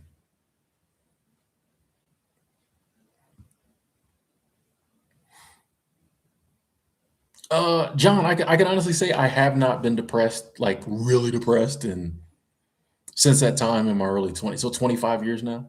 Um, I mean, I may go through funks here and there, but no severe depression, no real depression. So, um, and like I always say when I tell that story, there was lots of things that helped me. My parents were there, my sisters, they spared no expense in getting me psychiatrists and psychologists, and I had medication and anything you could do to like help someone in my situation. My parents did it.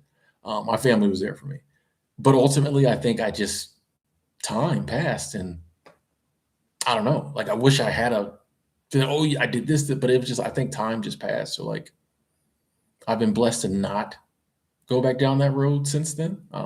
So but yeah, it's been like 25 years. Hey, Jeremy's Closet. Thank you, thank you, thank you, thank you. Super Chat Squad. Thank you so much. Thank you. So Tim Big Laughs. I saw that throat coat the other day. Made me think of you. If you forgot I could find the screen recorder. No. I remember. I remember the throat coat. Because I see it sometimes still when I'm on the tea aisle, because I'll buy some tea from time to time. Like to have a little herbal tea before bed on occasion, and I'll see it. And every time I see it, I'm like, bro, I'm like, I always am tempted to like take a picture. I'm like, bro, I'm not buying throat coat, bro, stop. Like, no, no, no. So I remember that one. I remember that one. I'm not doing it, bro. I don't care. there's too many other options. Y'all not catching me on camera buying throat coat, bro. I'm not doing it, bro. I'm not. I'm telling you. Nope. Nope. I'll get that I'll get some green tea, some Campbell's. No, we're not doing it. So yeah, I remember. I'm glad even this long afterwards you could see that and have a little laugh. So that's what we try to do. Make lasting memories, lasting laughs. So glad to hear that. And I appreciate the little super chat. Thank you. Thank you. Thank you. Some of y'all missed that one. That was a good stream. 391. No, it's actually not snowing here. I think it's going to be like in the 40s and maybe in the 50s a couple days. Definitely in the 40s like the rest of the week with like no snow. So I think maybe next one day there's like a chance of a little bit of snow, but nothing like we haven't had a crazy snow yet. So I'm happy about that. John, I don't honestly, the medication, and keep in mind that, possibly antidepressants have gotten better. Because I remember, like, I was probably one of the first people, all my friends and everybody knew, who ever tried Prozac, because it was fairly new back then. So it just made me do weird stuff, you know? You got to play with the doses and get the right medication, but some of it just made me very tired. I couldn't get out of bed.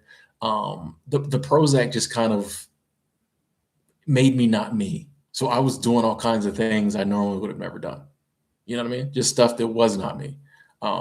And when a medication makes you behave different than you think is you wanting to do it. And like people have to tell you, like, bro, like, what are you doing? Like people have to tell you. And then you stop and be like, wait a second, why am I doing this? Because like in the moment you think you want to do it, but it's not. So like that was my issue. And so I just stopped taking everything because like I literally became like a different person, you know. It's different than being like the things I would do drunk, it was me, but it was just a part of me that I held down, right? So even if I was like, people like, man, you weren't acting like, I was like, no, that's me. I just don't show that side of me. The things I was doing when I was on like antidepressant was not me. Things that I'm like, no, that's not me. Because even when I was the drunkest, the highest, I never did. Antidepressants, like I just became a total different person. So those didn't really work for me. I stopped taking them. I do know other people who say they have worked for them. So and once again, they've maybe gotten better, definitely more expensive. But I say spare no expense and try every option. If you're genuinely depressed to try to get better. But I think for me, it was just, I don't even want to say a phase, but it was just something I was going through. And like over time, you just look around and you're starting to have fun again. And you're not hating life and you're not, just all the things anymore. And maybe it was a collective combination of everything, but life just got good again one day. So, and I think as much as I wish there was a step-by-step blueprint I could give people, I almost think that's better because that's hope for everybody there. Just like, who knows, start next week, you might just start feeling a little better, like do all the things, but just know that like, it might be one of those things that one day on its own starts to get a little better. I don't know, but I have that hope because it happened with me. Like it just kind of, I don't know, so, and as it's one of those things that like, it was a very hard period for me. And honestly, if I had to go back and live it again, but I had the potential to not live it, I might choose to not live it. But since I lived it, I appreciate that it does allow me to have a voice in that conversation and maybe say something that could help somebody going through it. Because I think still we have a lot of views on depression and a lot of advice about depression that comes from people who've never genuinely been depressed. And it's not their fault. They don't know. Like whatever level they've been at, they might have thought it was, or they think they know, but like if you genuinely depressed, I think it takes somebody who's been there to like have that conversation with you for real. So I'm like, I could trust me. I can have that conversation. You can get better. Your life can change. The day can come when you enjoy living again. And right now it doesn't seem that way. And you might be thinking some dark thoughts, but and I was there with you. It's documented because I didn't just think the thoughts. You know what I mean? Tim's gonna walk the walk. I was very bad at it, but so I'm still here. But it's documented. But I like to think that, and part of the reason too, I try to be such a happy, positive, upbeat type of person, is so that when I tell that story, people can be like, "Dang, Tim went from that to like now we can't get him to stop smiling. It's almost annoying. Toxic positivity. That's what they say about me now. He's too positive now. So I like to think that like, people can see that and maybe be like, dang, I don't want to be as happy as him, but man, but I can have my life back again. You know what I mean? Like it is possible. You know.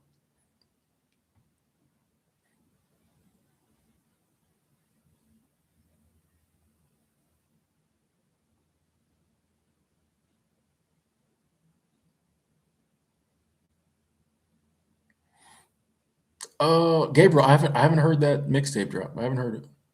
I think I saw something about it, but I haven't listened to it.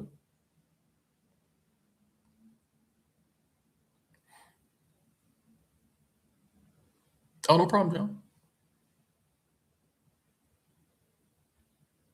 Tell you need to clean the house. I'm sure you'll get around to it when you have to. You know, I think what people term procrastination. Get around to it when you have to.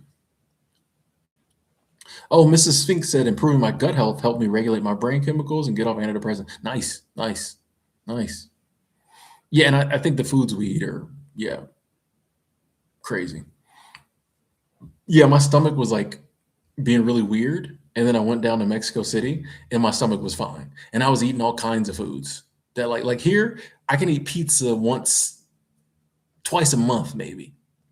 It, I was eating pizza back to back down. I'm telling you, the food in Mexico, a place that people always like, oh, Mexico, the food was such a better quality. I mean, it also helped that I was in a really good area, but like the food was such a better quality. I was eating all kinds of different things, and really it tasted amazing. Like y'all know, I'm not even a foodie, but I was like, dang, this food is guts. Like my stomach's so much better. I'm telling the food here is. That's one of the things that if I ever do leave the United States for any length of time, that's a big one. Like it's not right that I spend the amount of money I spend on food and it's destroying my health. Not destroying it, but like it's not healthy. When like there's other places you can go and the food is way cheaper and better for me. It's crazy. It's crazy.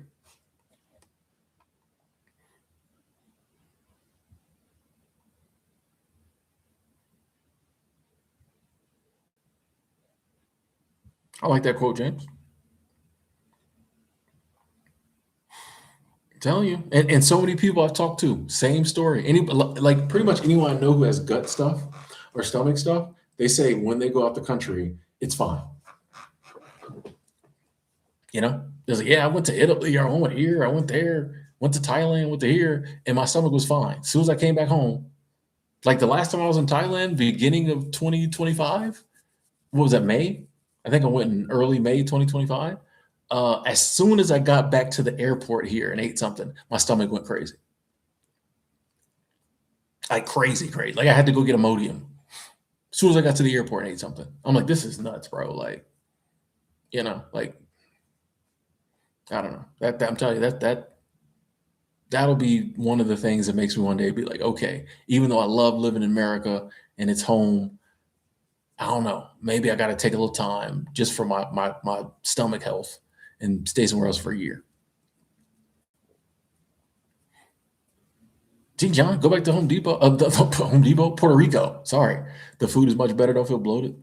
I have not been to Japan yet, but it's on the list, so I'll keep y'all posted.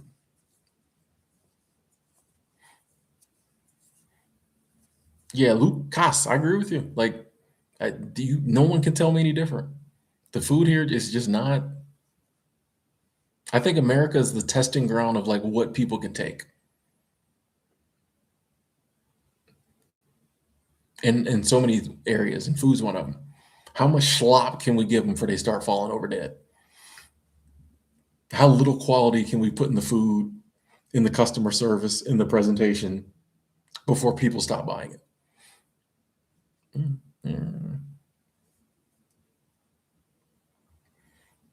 Oh, Ricky said, your mom had gut issues. She traveled to Mexico for like 2 months. Her gut health got better. She looked 10 years younger. I'm telling you. And people want to talk crap about Mexico. Okay. All right. All right. Go down there, eat better, get your teeth done cheaper. Yeah, no. By the way, because I know fellas are going to ask, maybe some of the women are interested too. When I tell you, there are so many beautiful women in Mexico City. I mean, most of y'all probably know this already, but bruh, bruh. And I gotta say, I don't know what it was, but your boy was getting some looks. Your boy was getting some love down there.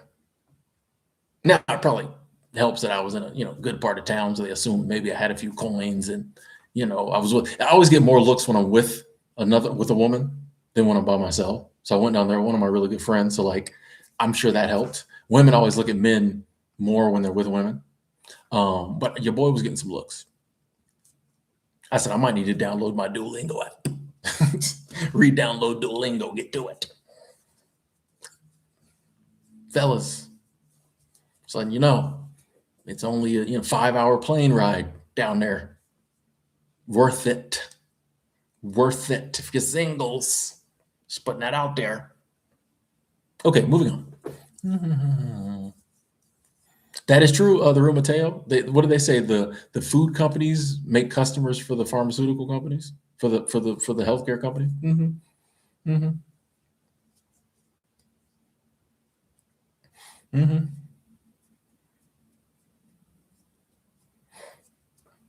It's crazy. You start to see this stuff. That's what I'm saying. Like I'm like, oh, gotta eat something for dinner tonight. I'm not excited. Not excited. I spend good money on food. Not excited.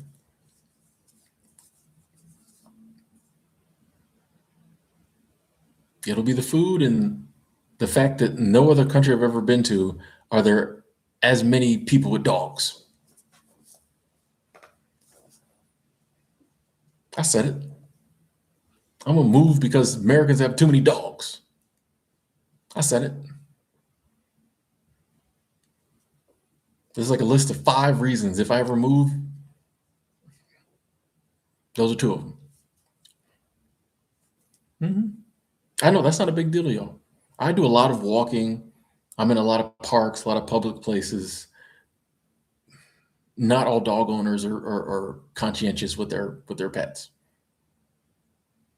I go to other countries, they don't walk their dog. I mean, their dog is different. The dogs just run around free. They're not bothering nobody. They're not trying to bark people, jump up on people. It's different. It's different. It's different. I'm not scared to say it. Most people are scared to say it. They wouldn't say it. No. Better healthcare, that's on there too. Go somewhere else, eat better food. I won't need as much healthcare. Not that I go to the doctor too much here. A lot of times I just deal with it. But also, if I did need healthcare, it's cheaper. You know what I mean? I can be covered and have that peace of mind for a lot less and probably get better care. So, I'm just, these are just putting these out there. The David Goggins mentality. I think the David Goggins mentality works for the people it works with.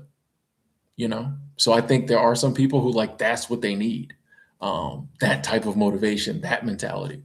So I think Goggins is an amazing human being who's done some truly amazing things, and I think it's cool that like he motivates his tribe, like the people who need that. I'm sure I know he's taken changed people's lives, right? So like I'm all for it. Like I don't short of someone motivating people in a way that's dangerous or like really harmful, like I just think we all get it the way we get it. So if Goggins is the way you get it, like go Goggins, right? Like, so yeah, I think he's an awesome dude. Like, yeah.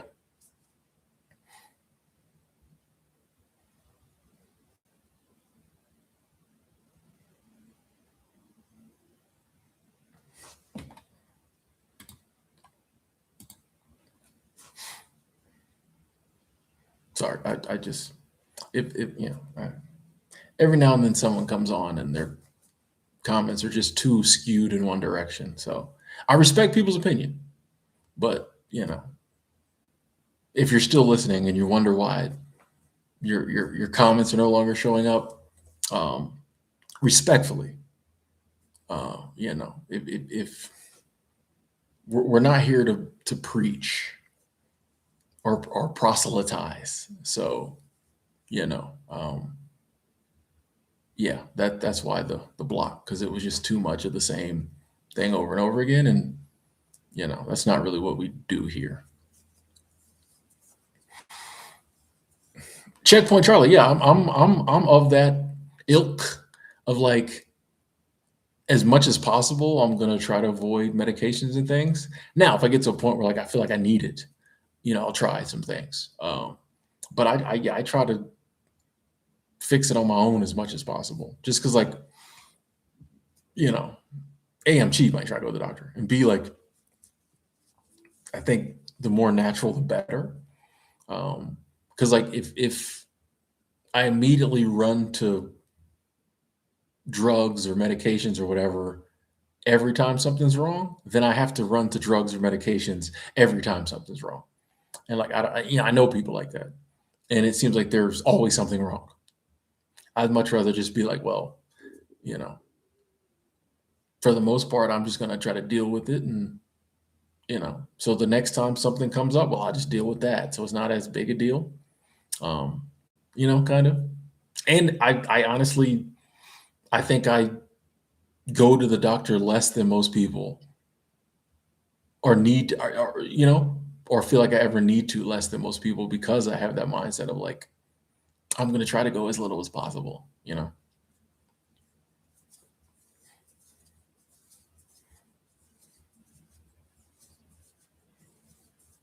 Yeah, it's exactly like you take one and it leads to another one. Like I don't know anybody, almost anybody, who's just like, yeah, I just take this one thing and it's fine. Most people I know who have meds. I'm just like, when does it end? Like, when are you ever you? Like I said, if especially like something like depression or something else, where like you really feel like, okay, I need to try this. Um, I've exhausted everything else. I'm not against it, but like, I just think a lot of people, the moment there's any feeling of discomfort or anything, they're at the doctor taking something for it, and then they just seem to continue to do that like forever. And if that's what you want to do, fine. I'm not a medical professional, I can't tell you nothing, but I just like, I don't want that to be my life. Like, I'd rather reserve it for like when I really needed something.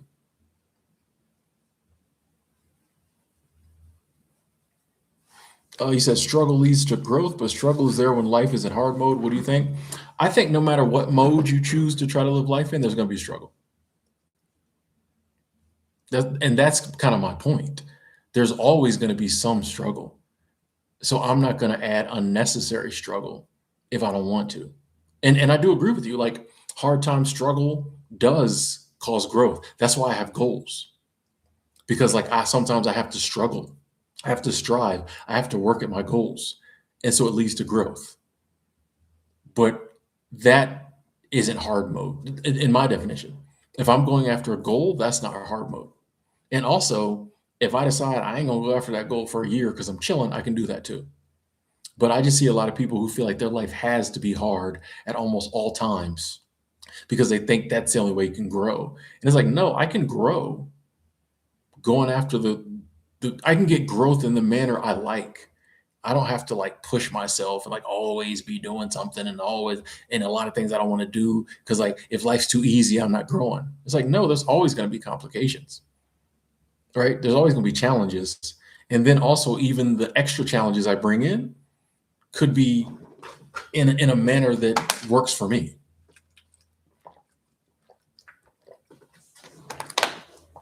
So like that's what I mean when I say easy mode. Like, I'm not going after things and living a life, just because other people say these are the things. No, it's like the challenges I choose to take up, I take up. The ones I don't, I don't. And like, I don't feel bad about it. If you want to take them up, fine. You may grow more than me.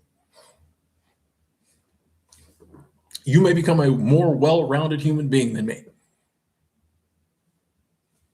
Way more growth. That's fine. You know what I mean? Like, I'm on easy mode. Like, I don't care. So.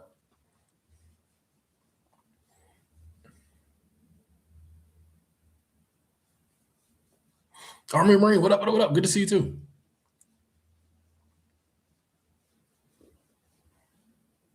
Hey, Bishilala. Probably said that wrong. Said I work in radiology in a hospital. I injured my knee, took care of it at home. I'm doing great now. I'm saying again. I mean, for millennia, our ancestors fix themselves. So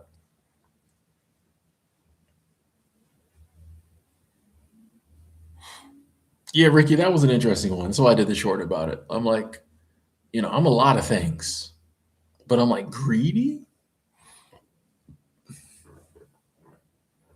The guy who doesn't have anything for sale on YouTube, no membership, no merch, no courses, nothing, is greedy. Not there's anything wrong with any of that. If you're doing that, get your coins. Nothing wrong with it. But I'm like, the guy who isn't charging for anything on the internet is the greedy one. Okay. Okay. Exactly. Cheyenne, like, yeah, I decide the intensity frequency of the struggle. Exactly. Whereas I think a lot of people let external forces decide. I remember you about to be on more on easy mode too. Nice. Knowledge is power. I agree. We think hard work is power a lot of times. We think following the rules is power. We think everything is power that's not power. Like, you know why they can let everything be on the internet and not stop it? Because they know people aren't going to research. You know why they don't care? That it's never been easier with AI to get knowledge? Because they know people still aren't going to do it. Back in the old days, they try to shut down the truth and close down the newspaper and propagate. They don't need to do it now. They don't care. Say what you want. Publish what you want. No one's going to. Only a small group of people is going to believe you. The truth is out there. No one's going to find it. They don't care. That's when people are like, oh, Tim, you better be. I'm like, bro, they don't care. Say what you want.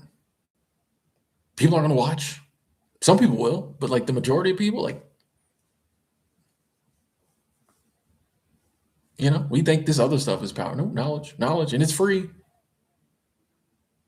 All the entire knowledge bank of humanity, or a good portion of it, is at our fingertips 24 hours a day.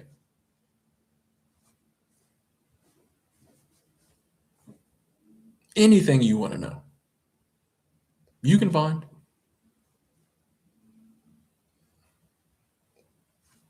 And we don't use it, Lee cooking some chicken. Okay, nice. I don't have any Gratitude Gorilla merch. I can't Gratitude Gorilla is Gary Vee's intellectual property. So I couldn't make Gratitude Gorilla merch because he owns Gratitude Gorilla. Like the Gratitude Gorilla shirt I wear is like his. So like, yeah, I bought it from him.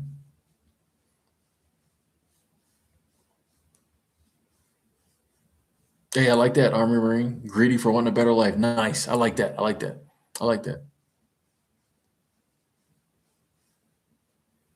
That's what I said. Like I said in a video that like I'm being selfish these days, but like in a good way. And someone was like, that made me so sad for you to say that.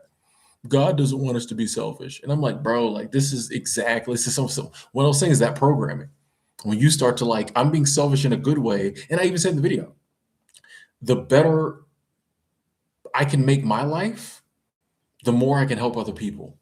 When I was down, when I was depressed, when I'm not enjoying my life, I do very little to help people. Because I just ain't got the energy. I ain't got the strength. It's taking all I got to keep going. But like when I can do things selfishly to better my life and get me in a better place, then I have the energy to help other people. Like when I'm up, I want everybody to be up. And that's when I'm doing so much for other people. So I was like, it's important to be selfish first. So then we can do all the things that all the holy books say we should do. And that we innately, I think, just want to do for other people. Yet and still, you saying you're going to be selfish made me sad. God doesn't want that. That's when I realized like people don't listen to what you say. They hear what they want to hear. or they stop the video and comment. I know this. I've been doing this. Yeah, but like it's just funny to me. I'm like, people just like hear what they want to hear. Once again, why you can have all the knowledge in human history on the internet, and even if people stumble across it, they still going to hear it through programmed ears. You can tell them this is what you need to do to make your life better, and they're going to hear it through the ears of like doing something normal. It's not our fault we were programmed, you know.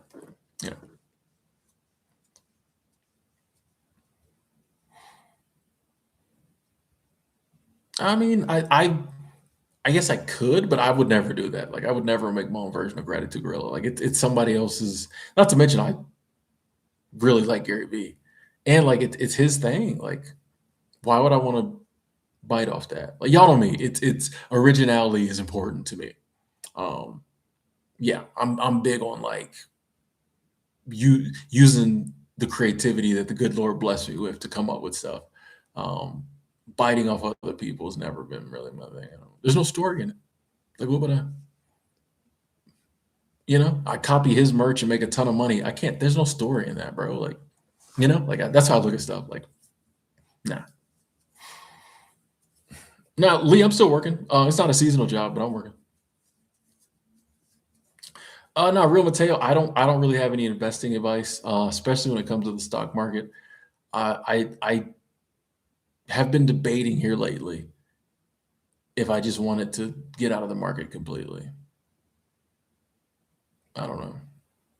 We'll see. I may not, but I don't think I'm going to be doing near as much investing in the market in the future. And that's not from a financial thing. I don't know. It just seems when everybody, once again, when everybody's doing something, I start to look the other direction. For example, all the people that said like, gold and silver were horrible investments, people who didn't agree with them have like doubled their money. And it might have taken 10 years or however long, maybe longer, but you got better returns than the S&P 500 over that time period. So anyway.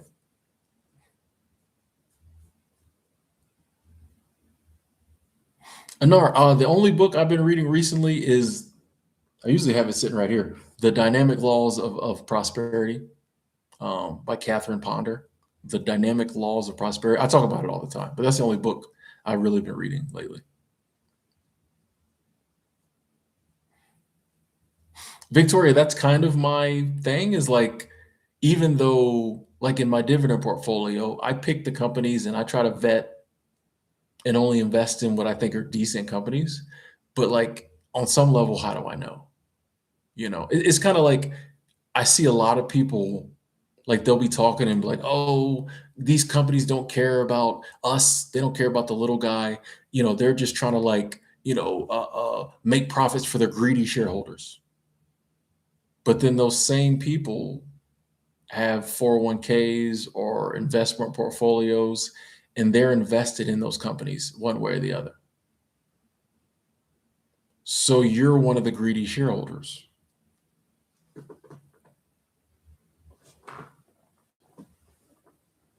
And that's where my issues have been lately with my own personal investing is I'm like, can I say that like I'm not supporting any of these companies that are doing all these scummy business practices that I'm on the internet talking about all the time? If I'm invested in a company and they're working their workers 60 hours a week and all this other, like all the stuff that I talk about employers are doing, but I'm invested in them because I can make a little money. As much as I love the idea of my dividend portfolio and compounding, oh, I love it. My brain loves it. There's a part of me that's like, I don't know. And that's not saying I'm going to sell everything, but it has been in the back of my mind. So I don't know. And I'm not saying the stock market's wrong, nothing like that. It popped in my head the other day and I've been thinking about it. And there's also the part of me that's like, Are you smart enough to find another way to get a 7% return? You're saying there's no other way to get a 7% return, 10% return. No other way. On the whole planet. You couldn't figure nothing else out, Tim? This is how my brain works. So, yeah. Sam, I don't really define life. You say, how do you define life? Some people say life is a game. Some people say life is war. I don't think it needs defining. Like, you just live it. Now, based on how you define it, it might determine how you live it, which is, I think, is more argument for not defining it. Life is the whole game. Life is the whole game. So, like, we take something that is everything and define it by something that is a part of it. You see what I'm saying? War is a part of life. Games are a part of life. So we take life, which is the overarch everything, and be like, oh, life is war, but war is a part of life. So life can't be war. Now you could spend your whole life at war. You know what I mean? But life is bigger. Life is bigger than anything we can say life is, because anything we can say life is a part of life. So therefore, by definition, life cannot be that. That can be a major part of your life, but life cannot be that, because that thing is a part of life. So I like people say, how do you define love? I don't. If I love something, I know it. If I'm in love, I know it. I don't need to define it. Same with life. Like, I don't need to define life. I just live. Maybe in those last 15 minutes when I'm dying, maybe I'll get a definition. In those moments of clarity they say you have before you die, maybe I'll be like, oh, life is. But like currently, I don't. We define lots of things and we try to get these deep conversations on things, and I think a lot of times it's just words. It means nothing. A lot of times I think it does more harm than good.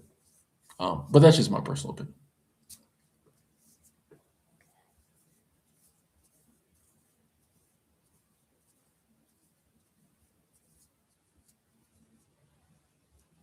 You can run away from the stock market, just don't invest in it. What does that mean? You can't run away from the stock market. Just don't invest in it.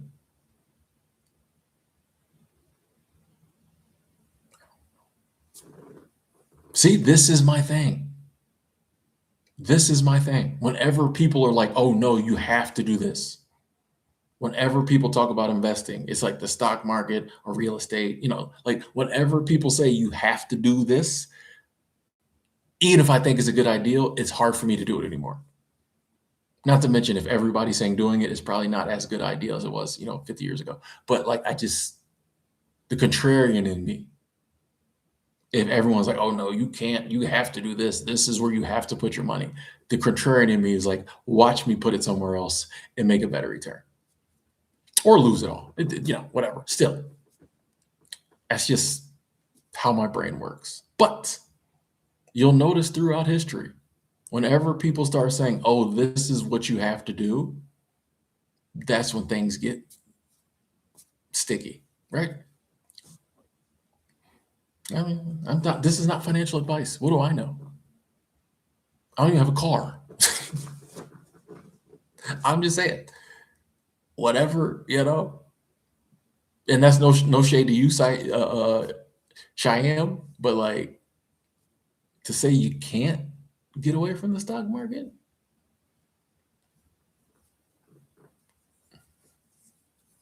kind of makes me want to. Okay.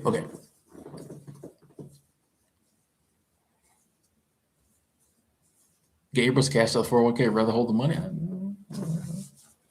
Now, we do have to look into, what currency we hold cash in. I think that's important too. The dollar seems to be struggling a little, but that's a different conversation. But yeah, a lot of very, good investors have been holding cash lately. So that was kind of a first indication. When I'm like, Warren Buffett has how much money on cash on the books? So that's what I'm saying. I pay attention. Once again, not financial advice. What do I know? but I'd be, here and there, I pick up a little tidbit. Exactly, Citron. You don't have to do anything. But that's the next level of, understanding when if you can get to the point where you're like, there's literally nothing I have to do. I could literally sit down on the ground and never move again, and it would be fine. It's all okay. It's all fine, especially if you ain't hurt nobody. It's okay. You don't get a prize for doing more in life. Like, bro, you can, in my opinion, do what you want.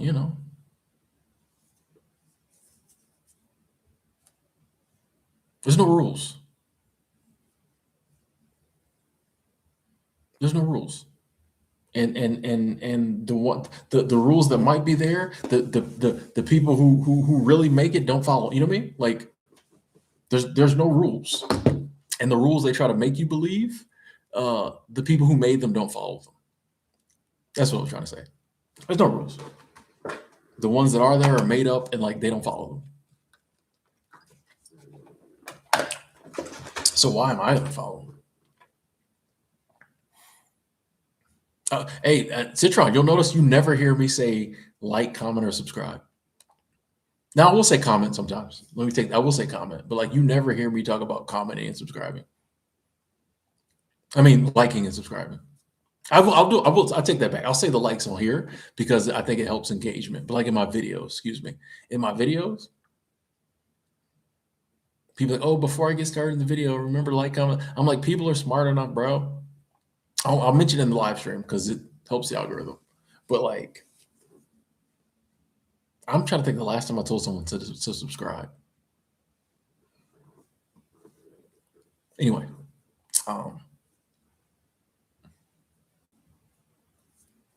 yeah, and it's funny. Some of the people I know that who've achieved more of the things they want to do in life, they are the biggest rule breakers I know. Some to some points where I'm like, ooh, but they don't, the people I know who tell you, and I try to be like them, the people I know who tell you what they're going to do tend to do those things a lot more than when we wait for other people to tell us what to do. You tend not to do much when you're waiting for other people to tell you what you can and can't do. But the people I know who tell you what they're going to do, they be doing it. No, or tell you what they're not going to do, they don't do it. But we just sit around. Oh, I'm waiting for them to say I can do it, or they said I couldn't do it. Then you're not much happens. But the people I know who are just like, nah, I'm gonna do this over here. Crazy as it might sound to our programmed and brainwashed ears, those people, they be doing all kind of stuff, and the repercussions you think they're going to come never happen. I'm like, so you can just, and I'm grateful to have had these people as examples. I'm like, you can just go through life doing what you want, as long as you ain't hurt nobody. You know what I mean? Yes. That's one of the ultimate secrets in life. You can go through life just doing what you want, and as long as you ain't hurt nobody or doing nothing scummy, 9 times out of 10, it works out fine. No, that's the ultimate secret. There's rules, there's this, there's that, there's labels, there's boxes, there's the right way, all this. No.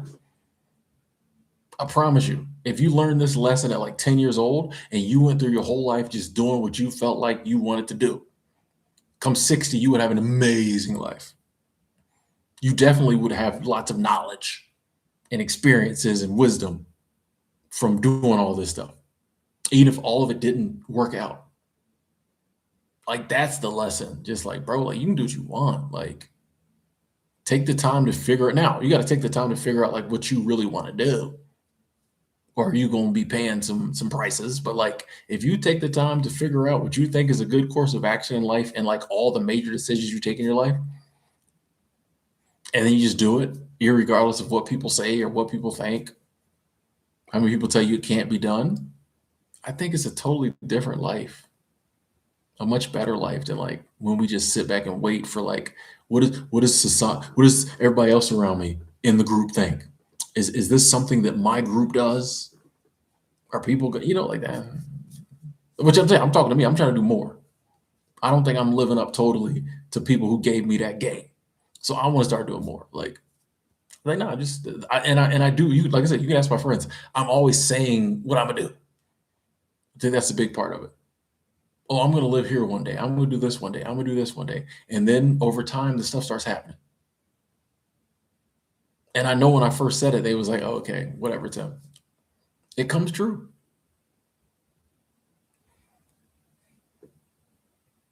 Anyway, ladies and gentlemen, we just hit 2 hours, and this is the second episode, so I'm gonna jump off. I need to figure out what I'm gonna do for dinner. Probably gonna play some video games, maybe watch a little YouTubes. Just be lazy. Just be lazy. This was the last day of my vacation, so I'm back to work tomorrow. So I'm gonna enjoy my evening. But thank y'all so much for tuning in and allowing us to enjoy about 3, going on maybe 4 hours of enjoyment with the community, with the group. I really appreciate y'all. I hadn't been around for a while, so it's always amazing to come back. People still tune in. It's still love. We still have great conversations, a lot of motivation. I like to think we all leave in a better mood, than when we came in. So thank y'all so much for tuning in. I appreciate y'all being here. Big shout out to the Super Chat squad. Y'all came through heavy in both streams. So thank y'all so much. I really appreciate that. Appreciate the abundance. I love each and every one of y'all. I see you sneaking in too, Angela. Just want to say hi again. And playing pool and winning. Congratulations. So yeah, big shout out to everybody. I love y'all, and we'll talk again soon.